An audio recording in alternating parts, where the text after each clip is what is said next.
Welcome today to today's GRadulting Workshop.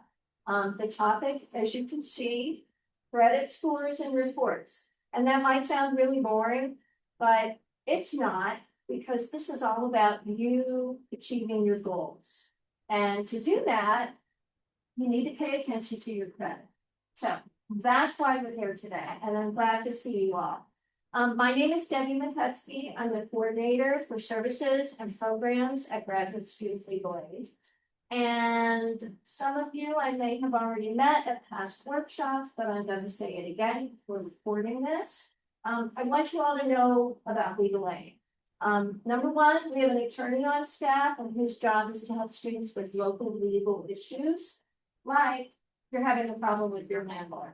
That's the number one reason students come see us. Number two, legal services for international immigrant students. Large population of those folks on campus, and things are really complicated right now. So our office has contracted with a specialist, an immigration attorney, and she meets with students twice a month in general. So next service is we have advocates on our staff, and they help students who have either been charged by the Office of Student Conduct or are involved in a case with the Office of Sexual Misconduct and Civil Rights. So, and finally, I am a notary public. So if you need something notarized, that's something we will do in person. All of our other services are by phone or Zoom. So easy to ask for help, and you should not hesitate to ask for help because you have already paid for this service. You pay that nasty graduate student fee, so you should make the most of it and reach out when you need help.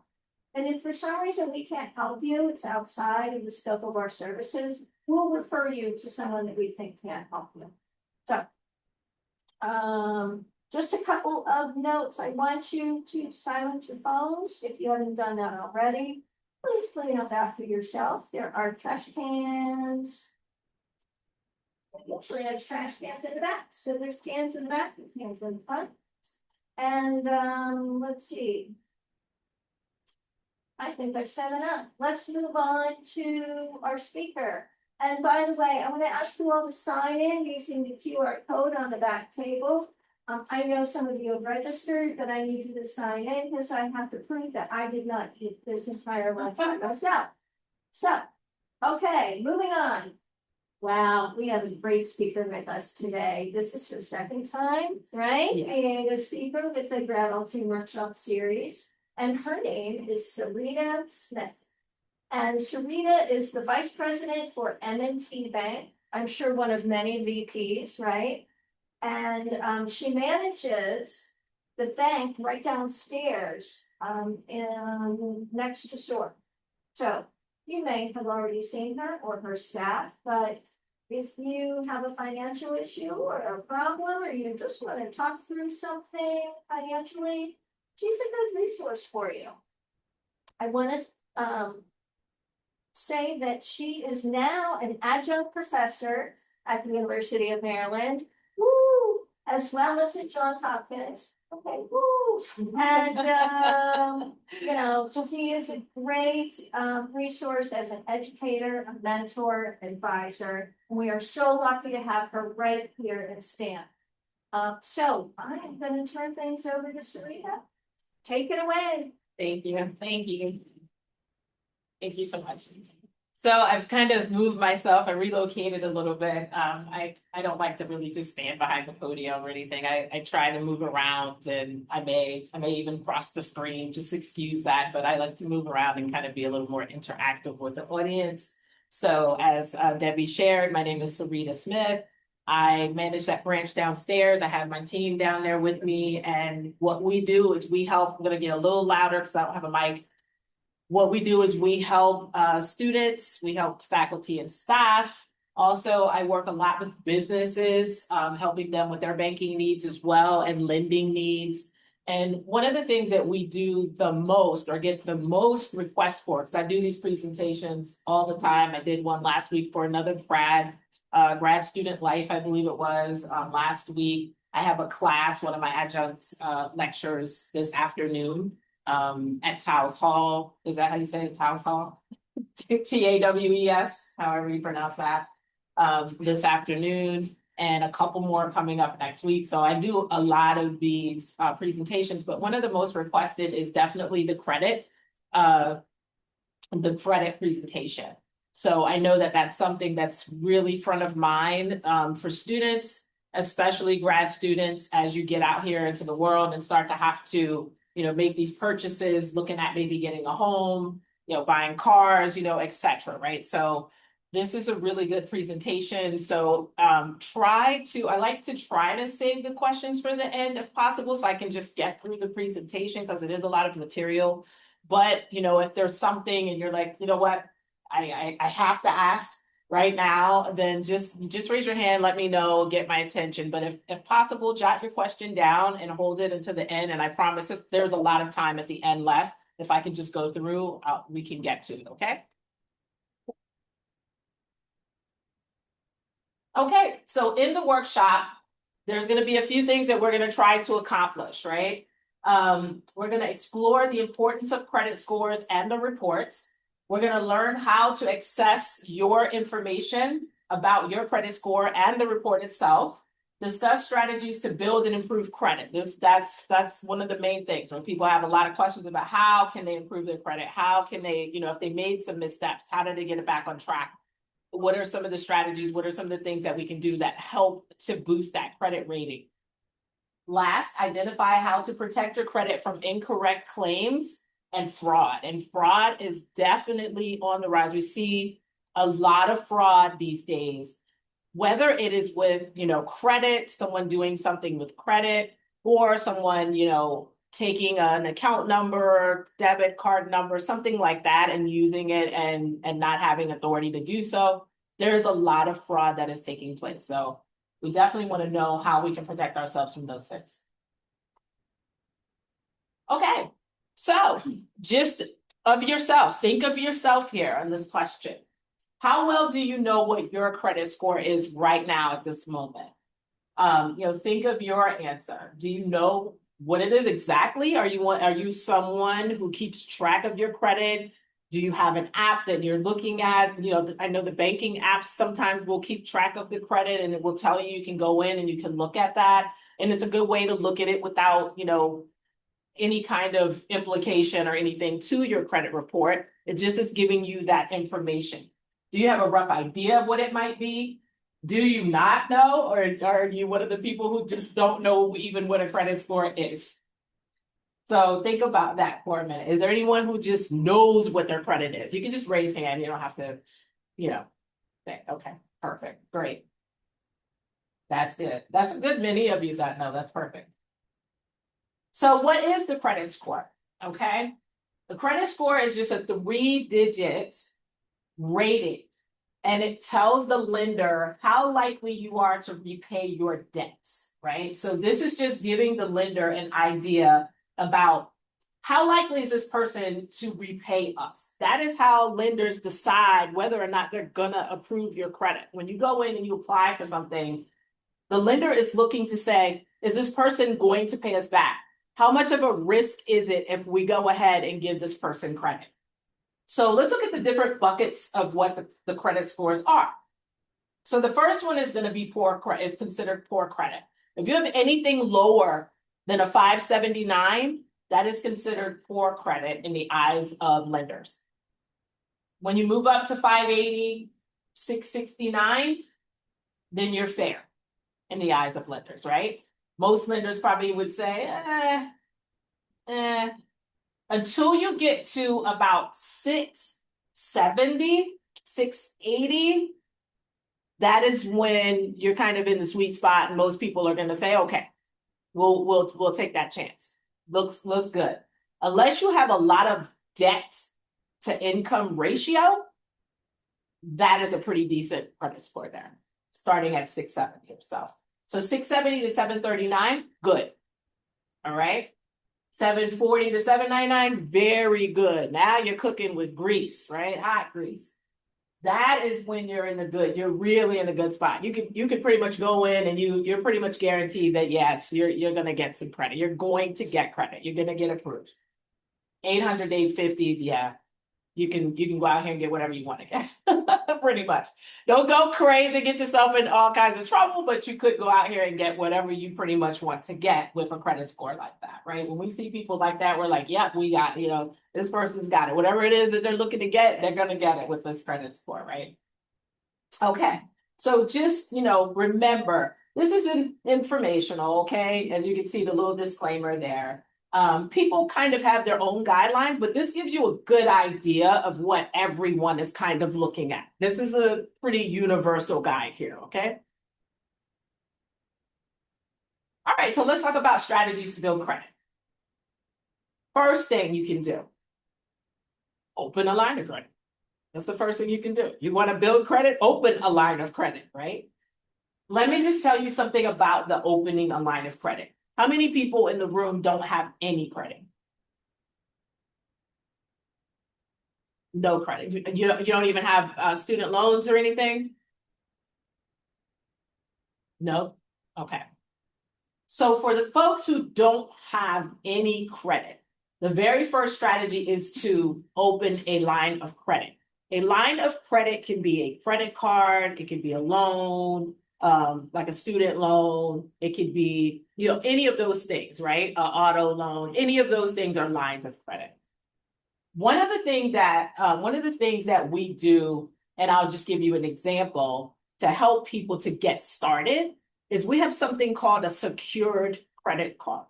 That is a very good way to start yourself off.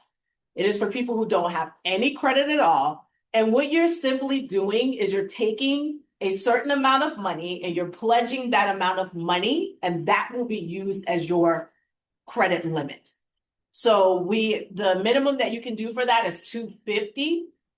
Different banks may have different criteria for that, but for M&T it is $250. So you would take that $250, you would put it in an account, it gets locked away in that account.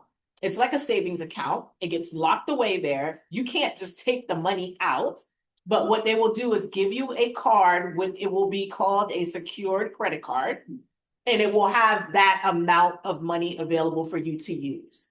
So you will go out and you will use it just like a regular credit card, just to build credit for yourself. It gets reported to the agencies. Agencies just look at it and say, okay, he has a credit card. He's paying the credit card back. He's paying the credit card back. He's paying it back. And you're establishing credit.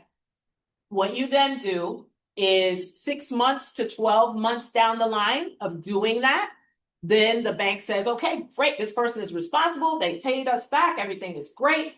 We're going to go ahead and give them their deposit back. They give you back the $250, and then your card becomes unsecured. That is how you establish credit out of the door with no credit. Okay? So just keep that in mind for the ones that don't have any credit at all. That is a good way to get started, right? For everyone else, you would just open a line of credit. If you already have one, you just open it. How long should that process take? 3 months, 3 months? It's 6 to 12 months. So what they're going to do is they're going to review it, and it's based on how you utilize it. If they see that you go out here, if you put $500 in there, and they see that you go out here and you charge it all up, and you charge it all up, and you charge it all up, and you're just making minimum payments back, they're not going to do it. It's going to take longer for them to go ahead and say, we're going to give you back that money and make it unsecured. If you are responsible and you charge and then you pay it off, charge and then you pay it off like you're supposed to do, so that we all know you're supposed to do that, right? So you're not getting the interest, okay? Pay it off and charge it back. As long as you're doing that, I've seen people become unsecured in 6 months. It just depends on how well you're doing with it. The second thing is going to be request that your payment history be reported. With the secured card, you don't have to do that. With any other, line of credit or anything, you won't have to do that. In some cases, you may have to do that. You may have to say, hey, say this is very rare now, because typically when you're opening credit, it's going to be reported. People are going to report it. People are reporting things now that they never reported before. So like rental payments and things like that, that's all going to credit now. Whereas before, it was never a part of credit consideration. Now it is. Everyone is looking at your credit now. You can go rent an apartment and they're looking at your credit to see, does this person, what is this person's credit like? They never used to do that before. So now you don't have to worry about that second one as much. The third one is open a joint account. So some people in the room, how many of you have accounts with your parents that you've done for credit? Are any of you, is it joint or are you just authorized signers on it? Authorized? Oh, it's actually joint, yeah, good. Good, okay. So that is great. That is a good way for you to be able to tag along really to building and establishing credit. Because if you're joint, it's going to be reported just like the other person on there, right? Because it's joint. If you are an authorized signer on someone else's credit, that's another good way to build off of someone to help you to establish credit. That is also another good method as well. The last one, pay all your bills on time in full. I just said that. You want to make sure no matter what you do, that you are paying your bills on time. That is one of the major hits to your credit. Missing a payment, going, oh, I went out, I spring break's coming. Oh, I'm going on spring break. They can wait. I'll pay it when I get back. It's just going to be a little bit late. It'd be a week, 2 weeks, whatever late. You don't want to do that because that's called slow payment. You might not miss it, but you're slow to pay. That also really hurts your credit. So just be aware that you always want to pay your bills on time. And with credit cards, the best practice is if you purchase something and it's $50, turn right around and slide that $50 right back onto that card and pay it off, because you don't want to have the interest if you don't have to. The whole purpose is use it and then pay it right back before that interest hits. Okay, that's the whole point of the credit thing. People get into trouble when they let it just build up and they go, oh, I got $15, I'll just pay $15. I'll just pay $20. That's where people start getting into trouble because it just adds up on you. And next thing you know, you're like, oh my God, I owe this card $5,000. How did I get to 5,000, right? So you just want to be on top of that. Okay, so let's talk a little bit about, this is just a little story about a couple of friends, right? Anna and Bella have been friends since middle school. They're both single, but both have steady incomes to pay their bills. Anna and Bella decide to buy homes in their childhood neighborhood. Bella receives a loan without any trouble at all. Unfortunately, Anna has a difficult time getting a loan. When Anna finally gets her loan approved, her interest rate and insurance premiums are higher than her friends. Why do you think that happened to Anna? Yeah. Anybody else? Any other thoughts? Same thought? Debt to income ratio could have been. Yeah, she could have a lot of debt, right? Okay, let's go on.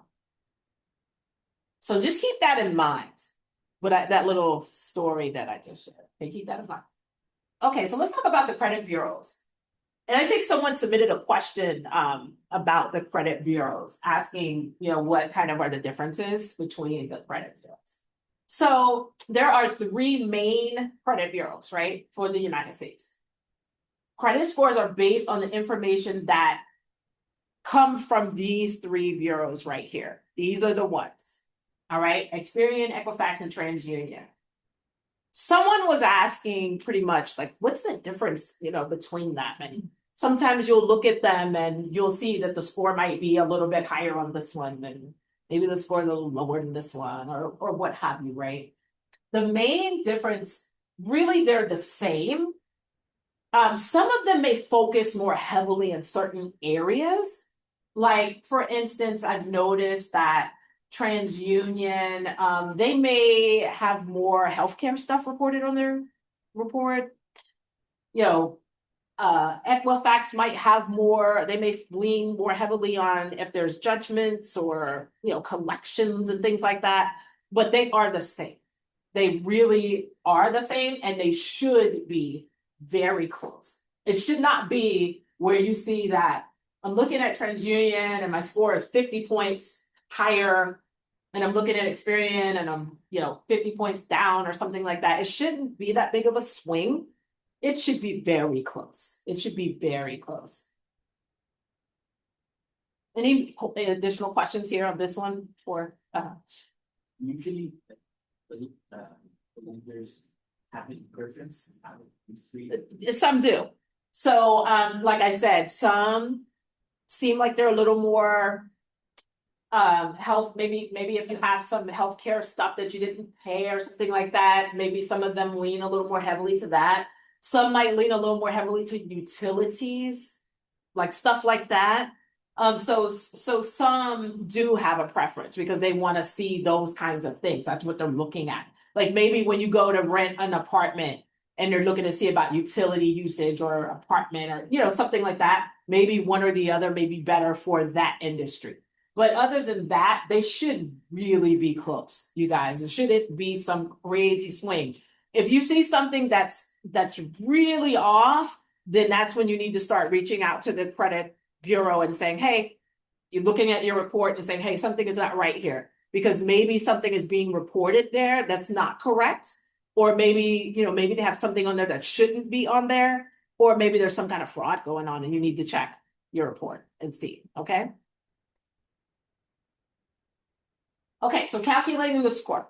So let's look at the different things that go into how they calculate the whole score, okay? And this is very important stuff. If you're going to take notes, this is where you take notes. So calculating a credit score. So one of the things that they're going to look at is how much money you owe. And when I say that, they're looking at your total amount of debt that you are owing right now. Not just one card, not just a couple cards. They're looking at everything that you have outstanding. So if you have a card that is, $1,000 you owe on it, has $1,000 balance, you have another card that has a $5,000 balance, one $500, they're going to put all of that together and they're going to say, this is how much this person owes on credit right now, that whole amount. They're going to look at payment history. Again, that's when I had that conversation earlier about don't slow pay, don't miss payments, make sure that you're on time. That's payment history. Okay, so they're going to look at that. That is a huge factor. That is probably, I would say that's the biggest factor, is that payment history. If you're missing payments, nobody's going to want to take a risk on you and give you credit because they're saying this person's not going to pay us back. That's all they see. Oh, we gave him $5,000. He's not going to pay us back. That's a bad thing for a lender. So if you're missing payments, you're really doing a disservice. Length of credit. This is one that a lot of people don't consider. People never even knew. They're like, I didn't know length of credit made any difference. It makes a big difference too. It doesn't make as much of a difference as payment history. Okay, payment history is huge. But length of credit is in there as well. Length of credit matters because what the lender is looking at is how long has this person had credit? Are they new to the credit game or have they been in the credit game? Do they have experience? Do they know what they're doing? Do they understand what it means, the responsibility of having the credit needs? So that's what lenders are looking at. And when it comes to length, I'm going to tell you something else that's a little point as well. And a lot of people don't realize this. Let's say you have a credit card and you've had it for 10 years. You go out, you open another credit card and you had it, you just opened it. You have another card that maybe you had for like a year, right? They're going to take all of that and come up with an average of your length of credit. Okay? If you take that 10-year card and you pay it off and you close the card, what's going to happen? Exactly. And that takes your credit down. A lot of people don't realize that. They think, I'm just going to pay the card off and shut it down. When you do that, you take the length of credit history down, especially if that was your longest standing card or item, okay? So it's very important one, okay? Remember that. I am an advocate for yes, pay off the cards. Yes, pay them off. If you could pay them off, pay them off. Get them out of there, right? But don't close the card. just leave it there. You can cut the card up and throw it in the trash. Doesn't matter. Just don't close it. Okay. New credit. So again, new credit is considered, and it kind of goes hand in hand with that length of credit thing. If you have that a lot of new credit, but you don't have any that you've had established for a while, that is a factor. New credit can be good though, because it can say, okay, other people are trusting this person that they now are giving them credit. So then other institutions are going to look at that and say, okay, look, he just went and got an auto. Man, maybe we can give him that credit card. So it can be a good thing too. It's not always a bad thing. You just don't want to go shutting down cards that have some history to them. Okay. Now that is different from if you go get a loan and you pay it off. You get a loan and you pay it off, it does close. That's okay. I'm talking about revolving credit cards. Okay. Types of credit. This is another big one that is eye-opening for people when they come into the bank. They'll be like, well, I have 5 credit cards. I don't understand. I do have credit. I have 5 credit cards. But you have 5 credit cards. You don't have any other type of credit. So they're looking at what types of credit you have as well. A good banker will tell you, or a good person in the financial industry will tell you, yes, but don't get too many of one thing. Okay? Don't get too much of one thing. So you want to have a credit card, sure. Maybe another one. Sure, nothing wrong with that. But you also want to have other things to show that you're just as responsible in these other areas. So like a small personal loan, right? You may feel like I don't really need a personal loan. Well, for credit's sake, you do, especially if you're trying to build up to the point where you want to buy a home or you want to, do something else and you need that credit behind you. Then you want to start having those other little lines of credit as well. So maybe getting a little personal loan, maybe, doing some other kind of credit is going to be very helpful to you to balance it out because they're looking at what kind of credit you have. And if it's all just credit cards, that's not a good thing. It's lopsided. It's just like anything else. You ever heard people say, oh, you have to diversify your portfolio? You ever heard people say that? People say that all the time. I used to have a Series 7. I was a stockbroker. This was a long time ago, years ago. I don't want to date myself too much, but that was a long time ago. But anyway, in that, people used to always say, don't I need to diversify my portfolio? They would come in and that would be the one thing they would know. EF Hutton said, I need to diversify my portfolio.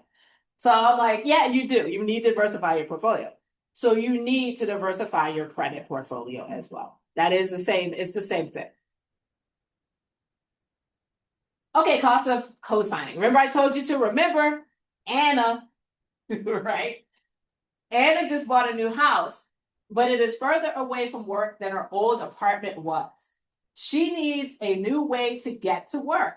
She would like to purchase a new car. She has taken some steps to improve her credit and is now eligible for a car loan. Anna wants to use the loan to get a new car, but she has a problem. She needs someone to co-sign. She decides to ask her friend Bella, because remember, Bella didn't have a problem getting the house. Anna did. So now, I want to see who thinks, should Bella co-sign on a loan for Anna? Who says A? Who says yes? Nobody. Man, you guys are tough friends. They've been friends since childhood. You guys aren't going to... That, good for you. Good for you. Who says no? Good. Yeah, everyone should say no, really. On this, everyone should say no. Because why would you say no? So somebody tell me why you would say no to that. Because you're co-signing, yes. Absolutely. And if she had a little stuff going on and made some bad choices and whatnot, and then she comes to you and says, and you got good, you're sitting good, you didn't have any problem, right? And she comes to you and says, hey friend, listen, I need some help. Can you co-sign for me? It's just a little thing. I'm gonna be good. I'll pay for the car, right? Something goes south, they're coming after you. They're gonna call your phone, they're gonna be calling you. Hey, you guys owe us $20,000 for this car, and we haven't received, the payments in 6 months. Yes. If this happens, the credit score of the cosigner would be a little bit. Yes. Yes, because they're gonna come after you. You are on there. And if Anna does not pay, they may let it go you might not hear about it. You might not hear about that for a while. And then all of a sudden, you get this call and it's like, hey, this is, whatever auto finance. And, it's been 6 months since we've had a payment. We're coming to get the car, or something like that. And they will tell you, like, it's so far behind now. And then that's when you'll hear about it as a cosigner. And then you'll be like, oh my God, I'm going to kill Anna. Yes. And the same thing happened if Anna dies, I'm still responsible. Yes, because you are a co-signer, that loan is going to live. That's right, because you're on it. So it's just like you went into the car dealership and bought the car because you are on that loan with that person. So just be aware, be aware of stuff like that. When this really comes into play, when you get older and become a parent, because your kids, oh, mom, I got to get this car. I need a car. I need a co-signer. Right. And then you're like, oh, and I need my baby to have a car. Let me, how parents are. The parents want you to have what you need, right? They want to help you. And they're like, oh, let me do it. But the parents know, they know that what this is here, they know. And I've seen situations where the parents end up just paying because the kid doesn't pay it, and the parents end up paying it. So they don't want their credit to go down. So they're like, oh God, let me just pay this thing, and then they pay it. Okay. So credit reports, we're going back to that now. So we're talking about what exactly is the credit report itself. The credit report itself is basically a snapshot of your credit. That's what you got, right? It includes everything about your credit on there. Like I said, some go a little more into detail on certain other little things than the other ones do. But for the most part, it is a snapshot of credit that you have had, your history. Credit reports help the lenders, helps the bank, helps the auto dealership, helps the people looking at, whether or not you're going to get a mortgage, like those financial lenders, mortgage lenders. Is telling how creditworthy you are, whether you're going to pay. That's what the bottom line is. The person going to pay? Have you ever heard the term risk averse? Right. So they're looking to make sure you're going to pay. Nobody wants to take a chance on somebody that's not going to pay. Like, I'm not touching that. That person's not going to give us our money back. Okay. So here's some information on where you can get your free credit report each year. Annual credit report. The information is there. You can take that down or take a picture of it. And it will have all of the credit reports there, all of the reporting agencies. You can always get your credit report free in cases of fraud, right? If there's fraud on your accounts, you can get your report. If you have to apply for welfare, hopefully nobody will have to do that. Or if you are denied credit. So when you're denied credit, if you go in and you apply for credit and they turn you down, you can get your credit report free. So that you can see what's going on exactly and find out why. Why did they turn me down? I don't understand it. You can get your credit report. Okay. They usually will send, if someone is denying you, they will send you a letter letting you know that has happened, and it will say that you can get your report, and they will tell you where they got it from. They will say it was Experian or TransUnion, whatever it was. They will say where they got the information from. Okay. And again, just the same thing. You can just go directly to the bureaus if you like and tell them, I want my report. You can get your report. All right. All right, so let's talk a little bit about what is on the report and how it kind of breaks down. And I said a little bit about this, but the kind of things that are on there, public records are on there. So if you have any judgments, you have unpaid taxes. I mean, we haven't gotten into all this yet, but these are things that you guys need to be aware of and know and going forward, okay? Any bankruptcies, lawsuits, judgments, collections, things like that. All that stuff is on there. Some may have more, like I said, than others, but it's there. Personal information. So your name, your birthday, your social security number, your address, jobs that you may have held. They put all that on your credit report, okay? Jobs that you had, things like that are on there. If you have a spouse, spouse's information would be on there, who you're married to, all of that stuff is on your credit report. All of your accounts, obviously, open and closed accounts are there. So it will show that you had these accounts before and they're closed. Whether they closed for good or bad reasons, they're there, right? Your debt status, so that means how much you have, how much outstanding debt you have. Anybody who has inquired. So when you go out here and you start, trying to apply and get, whether you get turned down or you get approved, it's going to be there. It's going to show up. It's going to be on there for a couple of years, okay? Just know too, this in itself is another thing they look at. How many times is this person going around applying? Going around doing stuff? Who's all inquiring about that? Why? How many banks? Oh my God, they've applied to 5 banks in the past, year. So they want to see that because they want to know, what are the other banks doing? What are the other institutions saying? Have people been turning this person down? Then they're going to dig more, like, why are they turning this person down? We shouldn't be taking a chance if 4 other banks said no. So that is stuff they look at. So keep that in mind as well. So you want to look at the dates. Keep these dates in mind. Keep these dates in mind when you're reviewing your credit report, because you want to know, when was this account open?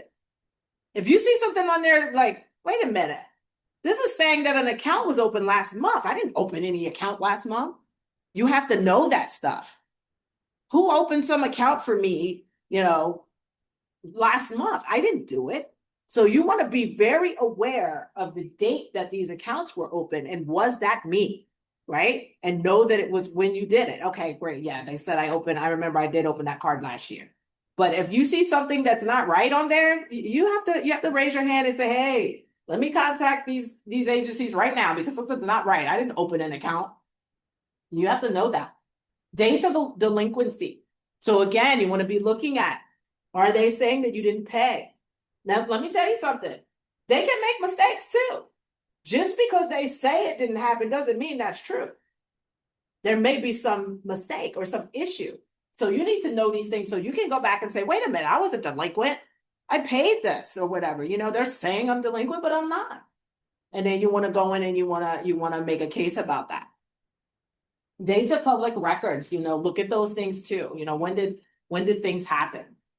What do they have on here? What happened, right? Especially if you had something that went on and there was a bankruptcy or some kind of judgment or something. You want to know, keep track of what those things are, because again, they could have the wrong reporting. And things are only supposed to stay on your credit limit for certain lengths of time. So you want to know dates so hey, this is not supposed to be on here anymore. This was back when I was, first starting out, and this should be gone by now. So you want to keep track of it too, all right? And then dates of any credit requests that you made. So if you see that someone inquired on you and it was last week or something, last month or whatever, and you didn't do it, again, you need to be looking and paying attention to that, because you need to say, maybe somebody was going around trying to apply for something that I didn't apply for. So you want to be on top of that as well. And you want to let them know. You want to let the agencies know, I didn't do this. So that there's different things they can put on your credit report too. You can put locks on your credit report. There's a lot of different things you can do to protect yourself. And you want to talk to the agencies and let them know that this is happening so that they're aware. So then we get into the how to dispute. You find something that's not right, somebody, doing fraud, or they misreported or whatever. They're going to tell you to write a letter.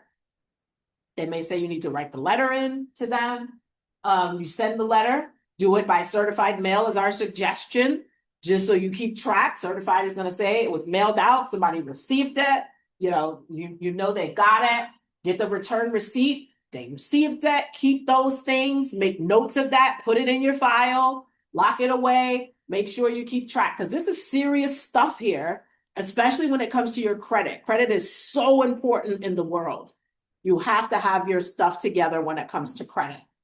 Send an additional letter to the information provider. So you can send a letter or contact the people who are reporting the information to the Bureau, okay?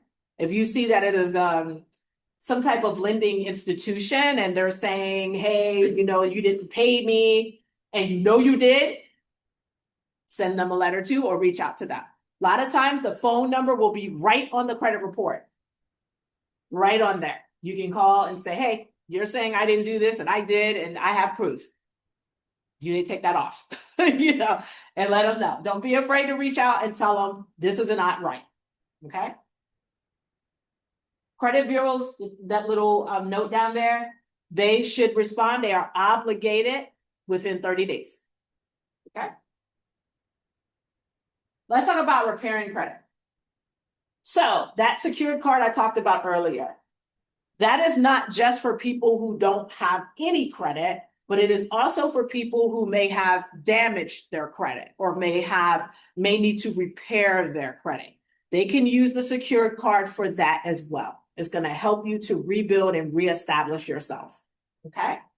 So you want to monitor your credit and monitor your scores. Pay your bills on time regularly. This sounds familiar, right? Same thing. And then maybe get some credit counseling. We had a conversation about that earlier, credit counseling. So we do provide that at the bank. That's what we're there for. We're there to help, to say, hey, these are the steps you need to take. Let's try to work out a budget. Let's get into a savings plan. Let's do this. So these are the things to try to get people back onto track when they come in and they say, oh, I messed my credit up and, I don't know, I can't get anything. I go and people just turn me down. We're there to help and try to get them back on track. The bank is not just for you to come in and say, I just need to cash a check, or I just want to take some money out or put some money in. It's not that. We're there to actually try to help. And that goes for any bank, not just M&T. It's banking in general. Some banks are better at it than others, but banks are there to help. It's not just transactional. So getting counseling, and then consider financial products. Again, the secured card, things of that nature, right? To help you try to get back on track. Savings accounts, things like that. This is just talking about the Credit Repair Act, right?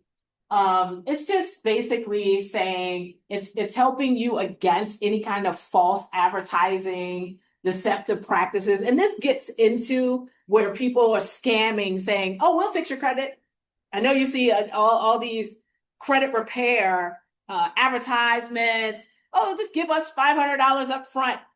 We'll help you fix that. You could have taken the $500 and paid whatever. You could have made a deal with the people and paid them for $500 to get the credit off of your report instead of giving it to the repair people, right? Because you can make a deal with people you owe money to. That is a real thing. You owe somebody $5,000, you can always call them up and say, hey, it's me. Yeah, I know I owe you, whatever, but look, I got $3,000.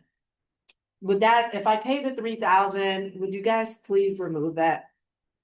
A lot of times they will. Okay, so that is something that you can do. You can keep your money, pay the people off. Don't pay the repair people. Credit repair scams. We're getting to the end now, but credit repair scams, just be very careful about this, because again, they will certainly, most certainly be trying to scam you. There's no real quick, easy fix for credit. You have to do the work, do the stuff that needs to be done. All right. Anna, here she is again. Anna tried to go out there and get her credit fixed, and she fell victim. She's falling victim. right? She's gonna go out there and try to go and pay fees up front and all that. That is not the way to do it. It's not. It takes some work. Just real quick, just know there should be no upfront fees for this. People saying they'll take everything off, all this stuff. Those are scams. Those are scams. There's no quick fix for credit repair. There's just not. Here's just a couple of pieces of information on credit counseling services if you need it. Hopefully no one does. If you do, again, come down to the bank, talk to the bankers, go to your bank, talk to your bankers, tell them what you need, okay? All right, let's talk about this, and I think this is it. Strategies to improve credit. This is very, very important. Please pay attention to this. Everybody in here make a note. Use less than 30% of your available credit. That is huge. When you come in and you've used 80% of your credit, way too much. You want to keep your utilization under 30% at all times. That is extremely important. Do not max out. Pay your bills on time. Pay off your cards in full. Pay off your loans.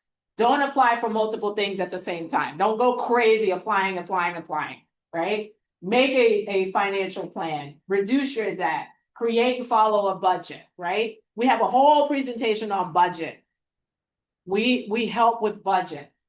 Review your credit report. That's it. So today, we learned how to understand the importance of credit scores and reports, how to access your information, how to identify strategies to build and improve your credit, and how to protect yourself from incorrect information. Any questions? We made it. Any questions? So let's say I have a saving account and I make a mistake and I overdraft. Will that I need to communicate it to the credit agency? No. So what happens in that case, that is a banking issue, not a credit issue. The bank has something called check systems. If you don't do well with your banking relationships, it's going to report to check systems that you haven't been doing well. That is just communicated to other banking institutions. So sometimes you'll see where people will come in and then they say, well, we can't open an account for you. I don't know if anybody's experienced that, but it happens. That's because they probably weren't paying, they were overdrafting their account, they didn't pay the bank back, different things like that. That's a totally different thing than the credit bureaus. You go over the correct information where the agencies have this correct. Yeah. So if you see that information is incorrect, you reach directly out to the agency. You just reach directly out to them. You can call or you can send a letter. But to begin with, just call them and say, hey, I have an issue. This is what's wrong. They'll direct you of what to do to get it fixed. Yeah. If one of the three agencies information, the other one knows. No, that's not true. So, like I was saying before, sometimes one may still have something that's reflecting that the others may have removed or they don't have. So you have to really check them to make sure that everything is accurate across. And that kind of goes back to what I was saying about making sure that your credit score is not really high on one and then low on another, or, that kind of thing. So you do want to know what's on all of them. This was really informative. For the personal loan, because I didn't know, I thought I was good with just having a credit card. So Yeah. can I walk into the bank and say, hey, I want to open a personal loan. I don't need to buy anything, but I just want to establish credit. You can come right downstairs with me when this is over if you'd like. I'm sure any of my bankers will be very happy to help you with that. But yes, absolutely. So one of the things that we encourage people to do is, yes, we understand that maybe you're not going to necessarily need it for anything in particular. But what I always tell people is this: if you have savings, right, you don't want to be using your savings. The whole purpose of savings is to save, right? To keep that money. So instead of using, say you have $5,000 sitting in your savings account, instead of you going, okay, I need to go on a vacation and taking $2,500, $3,000 out of that $5,000, get a personal loan, right? try to get a better, as good a rate as you can, because you need that loan anyway to help diversify credit. Get that loan, right? Have the bank give you that money, use that money, and then take and pay it back. Pay it back. It's easier to use someone else's money than to replace your savings. That is a very difficult thing to do. You may not think it is. You may say, oh, I'll take 500 out. Oh, I'll take 1,000 out. Oh, I can take it. I'll pay it back. But you don't pay it back. You will pay your bills before you put your money back in your savings. So just do that, and that's a good strategy, but that will help you. And we do it all the time. We do it all the time. A lot of staff come in and do that. They'll be like, oh, I need to do a little personal loan. And they'll come in, they'll get a little personal loan. They pay it back. They, go about their way, and it helps their credit because it diversifies. And how long would the personal loan just stay on your credit card? So it will stay there as long as you fulfilled it the correct way. Whether you fulfilled it correctly or not, it's going to be there. It's like it's going to be there whether you did the right thing with it or you did the wrong thing with it. But you just want to make sure that you get that loan and do just like you're supposed to, pay it back. Now it is installment versus revolving, because a credit card is revolving, right? Everybody understands what I'm saying there. A credit card revolves. You pay it off. You keep on using it. It goes back in the pot. You pay it off, it goes back into the pot. So it's revolving. Installments, this loan is for 3 years. This is how much money you get. This is what the payment is for each month. Pay us back in 3 years and we're good. And that's what an installment loan is. It's done. Once it's done, it's done. It will stay there and it will report that you paid it according to plan, or it will report that you did not. That is how installment loans work. But they're good because they balance each other out. And you have to have both. You can't just have all revolving accounts. Thank you. You're welcome. I've seen that, like, for example, when I try to find beer companies or, I don't know, Macy's or, like, it was like Apple, they are offering the debit card. I wonder if, or at all, like that, like, for example, if I get the credit card from the and I does that any help? So it would depend on how you're doing it. So are you saying that anytime you see that someone's giving you an offer, you're taking them up on it and getting the card and then doing it? Yes, because then you're going to become too revolving account heavy. You're going to have too many credit cards, and that is not a good thing. It's not a good thing. You want to have a credit card that is let's say, maybe your main credit card, right? And when I say that, I mean, I go get gas, I use the card, it gives me rewards. I go to dinner and use the card, it gives me rewards. You want to have a card like that, where you just kind of use the card and you do things and you get rewards. Then maybe you want to have a card that's for emergencies. That is just there. Like, this is my security blanket, there's, 10,000 in here, it's just there. And if I really need to use it, right? You kind of want to have something like that. So having a couple of credit cards is not a bad thing. When you start having 5, 6, some people have a lot of credit cards.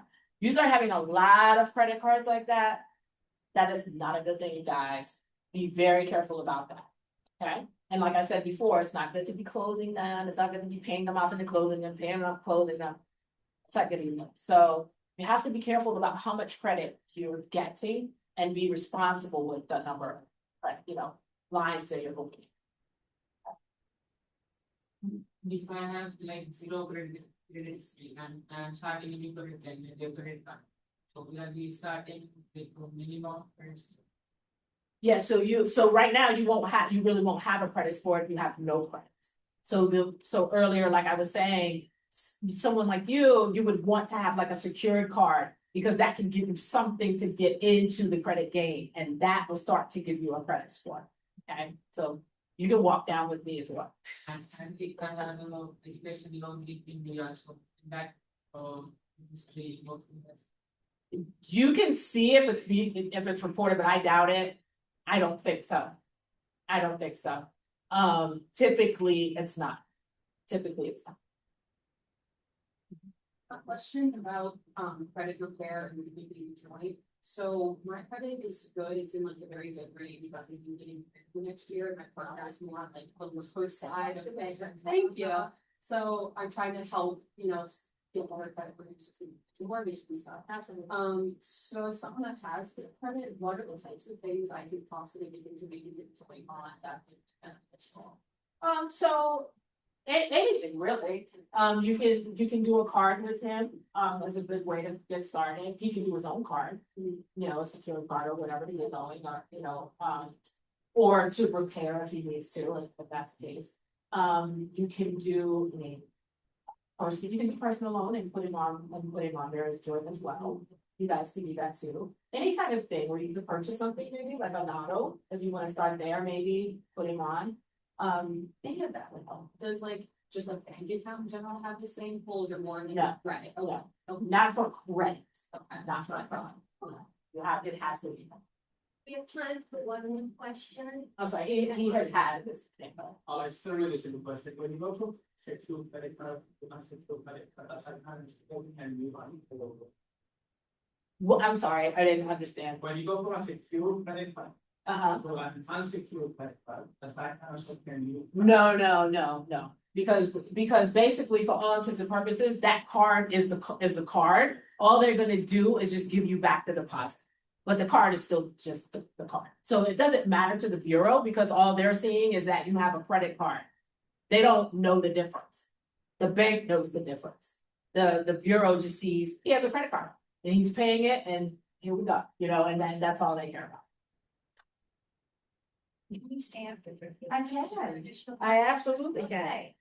So first of all, please join me in thanking Syreeta. This was such a comprehensive and very practical.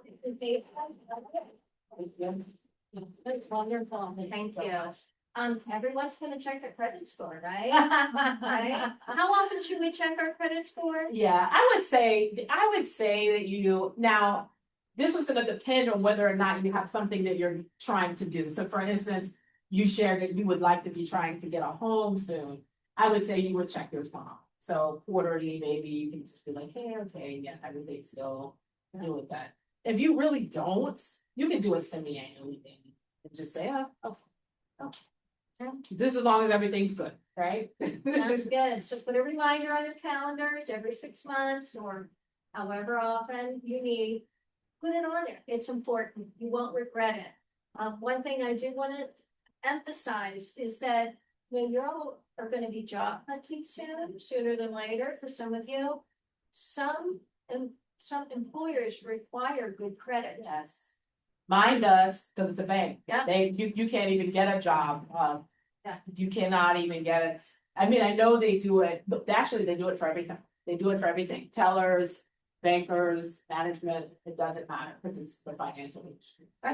Right. So you have many reasons to have good credit. So, thank you all for coming today. I hope you enjoyed lunch. There are leftovers, so if you want to take something as you're leaving, please feel free to help yourself. I hope to see you back here, and the next workshop is March 31st. It will be right here in this room. We will have a good lunch, and the topic will be wills and estate planning. And you might think, I'm not old enough for that, and that's just not true. So come and learn about why you should start thinking about that. And I will be sending out all of the slides, a link to the recording and a survey to you all tomorrow. So please take a minute to take a look at that and fill out that survey. We'd love to have your feedback. So thank you all and have a great week. Bye. Yes.